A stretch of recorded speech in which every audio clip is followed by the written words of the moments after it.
We are making really a big transition at this point into talking about some of the components that we're going to be using to create electric circuits.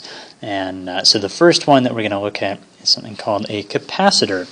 And we've actually talked about capacitors before, or at least one type of capacitor. We said that we'll just treat them as two conducting materials that are separated by some distance, and in between these conducting materials we have some material that doesn't conduct well, some insulating material.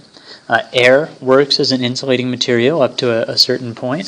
You might use something like a plastic or a ceramic there also, but the key idea is that these two conducting plates, or these two plates have to be conductors for this to work.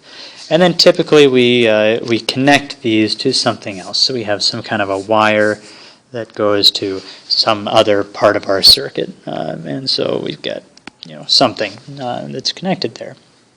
And so because of this other thing, which you might be like a battery or something like that, or a battery would be part of it, we end up with this charge built up on each one of these conductors. And so we'll have a positive charge all over one side, and we'll have a negative charge all over the other side.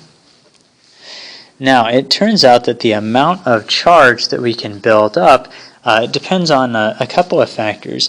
First off, it depends on the strength or the amount of energy that we're putting into trying to separate charges in this path. So it used to be that this one had the same number of positives as negatives, and the same for this one. But we've had this net movement of negative charges over this direction, or a net movement of positive charges over this direction. We can think of it either way. And so part of this, how much charge we have on each plate, depends on how much work we were able to do in moving these charges. And as we get more and more negative charges built up here, it takes more and more effort to move more negative charges over this way, because there's a big negative charge there. You got to apply a big force to get it over there. So more effort or more work as we get more negative charges there. So the amount of charge is going to depend on two factors here. Depends on, first off, the amount of work that we can do, or the amount of potential energy that we can change, or if we eliminate the individual charges from that equation, we might think of this as the potential difference.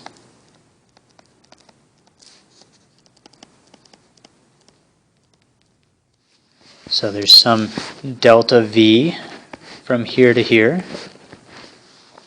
Some potential difference there. We also call that the voltage there. Potential difference in voltage are synonyms. So as we get more and more voltage, we get more charge built up here. It's also going to depend on the properties of the capacitor itself. For example, how big are these plates? And how far apart are they from one another? And what are these plates made out of? All of those things are going to affect how much charge we can build up. So we'll just call that the properties of the plates. Oh, and what's in between here? The properties of the insulator. So we'll call it, how about properties of the capacitor? Are all things that influence how much charge we can store up. And in some applications, we want to be able to charge a large, or get a large amount of charge in there.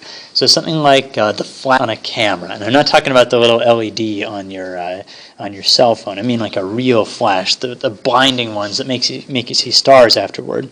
Those take a lot of electricity, or a lot of flowing charges moving all at once. So to make those work, we have to have a whole bunch of charge stored up in each location, and then we're going to connect these two through our battery, or not our battery, but our bulb. And so when that happens, we'll have a net movement of negative charges going through the bulb very, very quickly, and lots of them all at once. So we want to have a lot of charges to be able to do that.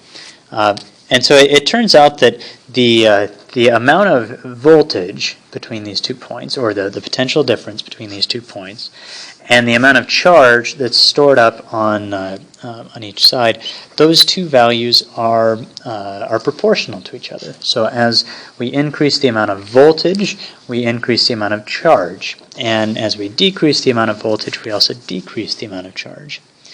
And so they're proportional to each other. They have a constant relationship. So with this this direct relationship, or the fact that potential difference and the amount of charge stored here, they're directly proportional to each other, we can write out an equation for the amount of charge, Q, and say it's just going to be equal to some constant times the potential difference, or the voltage.